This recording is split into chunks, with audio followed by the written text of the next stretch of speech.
Hey there, Mama, and welcome back to Teach Your Littles at Home. I'm Lauren Brainerd, and today we're diving into some magical learning fun with 7 different activities you can do with your little ones for St. Patrick's Day. I don't know about your kids, but my kids get so excited about the pesky leprechaun and wondering if he's going to come while they're sleeping on the 17th.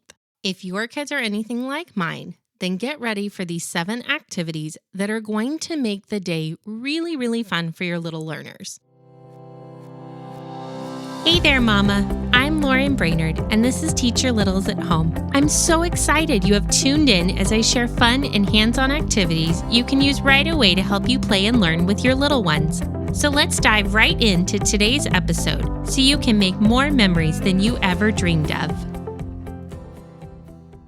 Since my kids are so excited about the leprechaun and the stories that they've read about how he comes to visit, we are going to be starting the day reading the book, How to Catch a Leprechaun. If you don't have this one, I highly recommend adding it to your library. It's a really fun read, and it sets the stage for our first activity, which is a leprechaun trap sensory bin. I love using sensory bins because my kids have so much fun playing with them that they don't necessarily realize just how much they're learning and how much we're developing their creativity, fine motor skills, and all the sensory exploration that comes along with it. If you have never used a sensory bin with your child before, then you'll want to go back and listen to episode 7 where I talk about how to make a sensory bin, and episode 9 that will give you all my best tips and tricks for teaching your child how to use a sensory bin. Setting them up for success is crucial with diving into any sensory bin exploratory play, so I highly recommend listening to that episode. To set up your St. Patrick's Day sensory bin, all you're going to need to do is fill a shallow bin with materials like green rice, some black beans. You can use dried split peas that are green, or you can even get really daring and try out some kinetic sand. Just make sure if you use this that you're on a flat surface, not on a deck with cracks that could fill with kinetic sand, and make sure you're monitoring your child so that kinetic sand stays in the bin. Since you're setting up the bin in advance, I love setting up a rainbow road. You can use pipe cleaners for this, and you'll bend each pipe cleaner into the shape of an arch so that a pesky little leprechaun could run through the rainbow. So picture one stacked right after the other to get to the pot of gold at the end, where your child will be creating a really special trap to catch the pesky leprechaun. You can set in some chocolate gold coins, or you could even paint some rocks gold. All these things work really well for this. Then you're going to want to let your child explore and scoop and play as they imagine how they could catch that pesky leprechaun. You could even add some mini ladders, some popsicle stick bridges, or even some tiny little signs to make the trap extra fun. In my St. Patrick's Day preschool unit, I have a lot of different printables if you actually want to print out the leprechauns that you can add into the sensory bin. The second activity that I know all of your kids are going to love is a dot marker rainbow. And all you need to do for this is draw a rainbow, make 6 curved lines into the shape of a rainbow. Then have your kids dot on the line in red, orange, yellow, green, blue, and purple. And you can talk about how on St. Patrick's Day that a leprechaun is always after that pot of gold that comes at the end of the rainbow.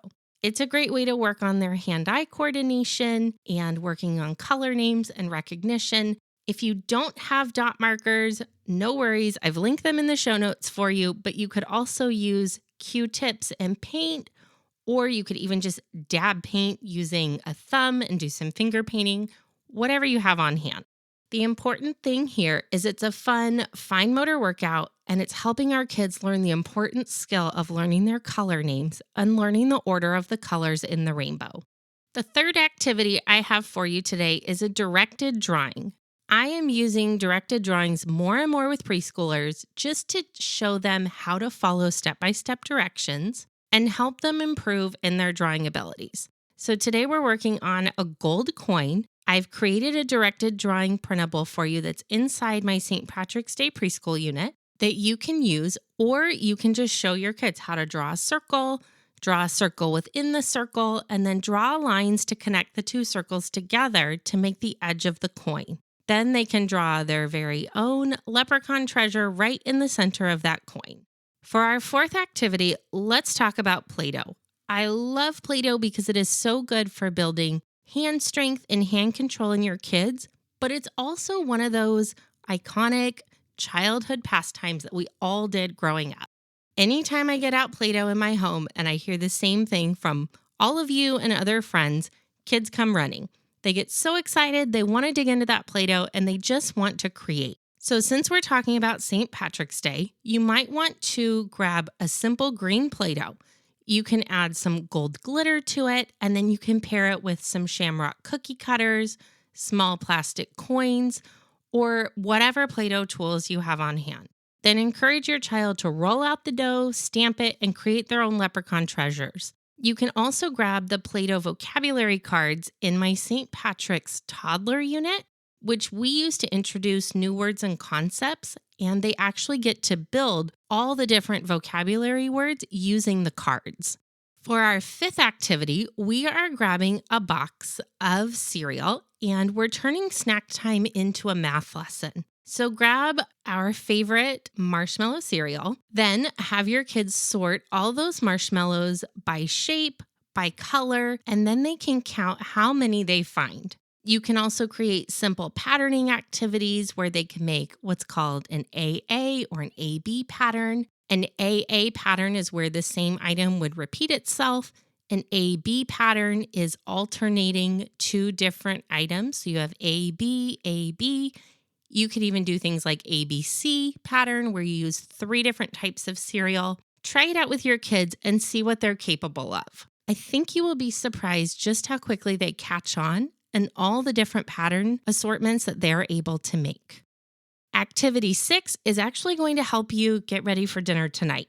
Did you know that if you cut a bell pepper crosswise, it will look like a shamrock? Give it a try.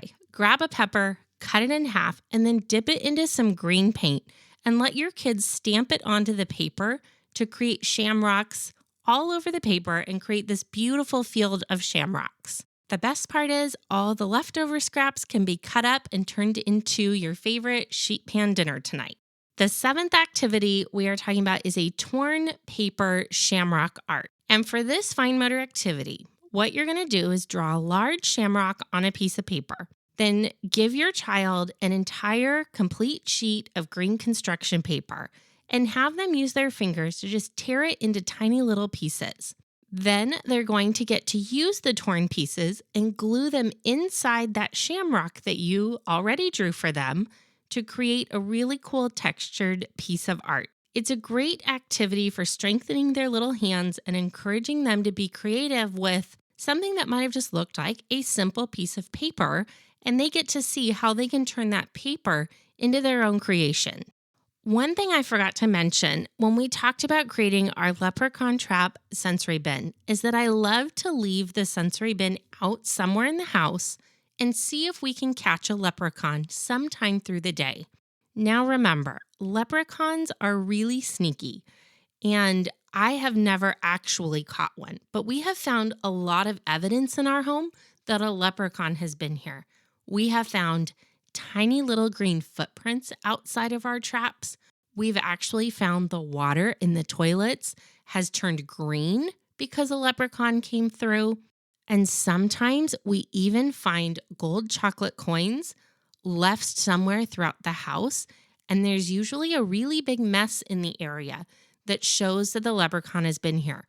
Sometimes that can look like the toilet paper in the bathroom, the entire roll got unrolled. One time, all of our blocks were spilled all over the floor. And one time, when I was teaching first grade, the leprechaun even made a mess of our entire classroom. I'm sharing this today because I just want you to think about how these moments create lifelong memories for your kids.